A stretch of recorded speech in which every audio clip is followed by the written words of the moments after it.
Hey, this is Jimmy. Who's this? Jimmy Dore, this is George Clooney. How are you doing, you nasty rascal?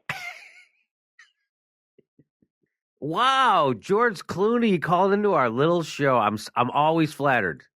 Not so little anymore. I hear you've been expanding. Well, yeah, you're absolutely right, George. Our YouTube channel has been blowing up, and we just added a bunch of subscribers. Okay, that's fantastic, Coach. Let's talk about HRC.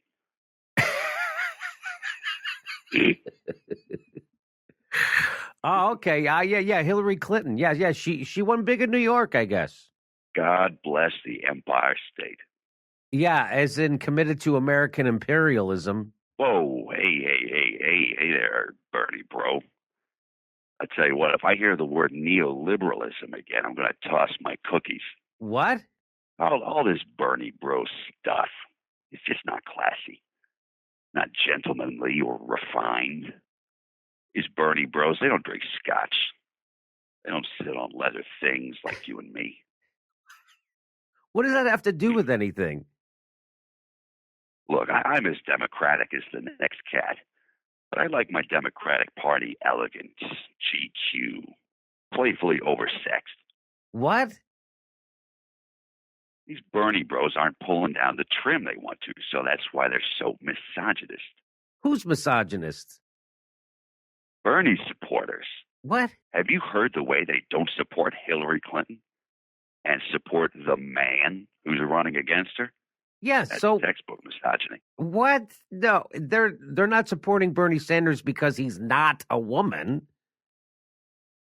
Number one rule of being a true gentleman: never ever run for office against a lady. It's just bad politics and bad manliness. I'm starting to think that you get all your ideas about chivalry from liquor commercials on TV. The man code. And politics, for that matter. It's in the gentleman handbook. There's no social convention that says men aren't allowed to run for office against women.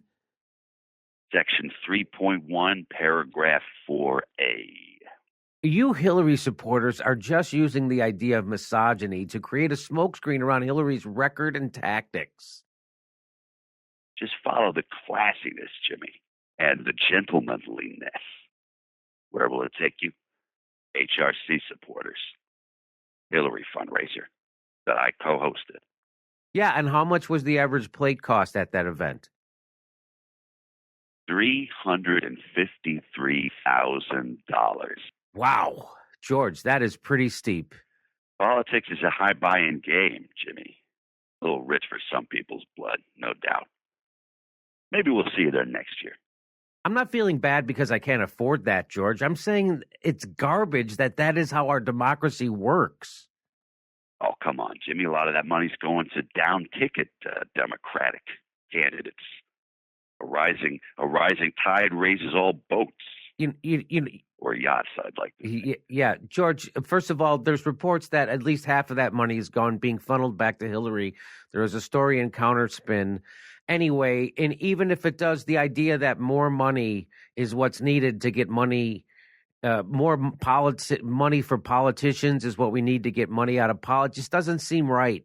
It seems like the opposite. Bernie is proving, don't you, George, listen to this. Bernie is proving that all the people who thinks it takes corporate cash and big donor money to get money out of politics, he's wrong. He's proving that you guys are suckers for sucking at the corporate teat, that you don't need to do that, that all you have to do is speak the truth and the people will support you. He's a regular Peter Pumpkinhead over here. Well, that's a nice idea, but at the end of the day, wouldn't you rather support the candidate who can get people to pay $353,000 to be around her, rub shoulders with her, and maybe just even look at her? Don't you want to be around that kind of power? It's sexy. We got to get. There's nothing sexier than a powerful woman. And you know what that $353,000 also buys you? What does it also buy you? You get to fuck somebody's wife. Come on, what's some democratic politics without a little hanky-panky? Come on. Just to remind yourself you're not a Republican. Everybody gets to experience what it's like to be George Clooney for a night. Come on. All right. Well, George, we're going to have to continue this conversation later. That's pretty shocking news. But I would hope that you'd get on board with getting money out of politics instead of getting money into politics. Well, the only way you can fight money in politics is with more money. I mean, that's just obvious. Okay. Agree to disagree. Thanks, George. All right. I'll be sneaking in your window later. Lock up your wife.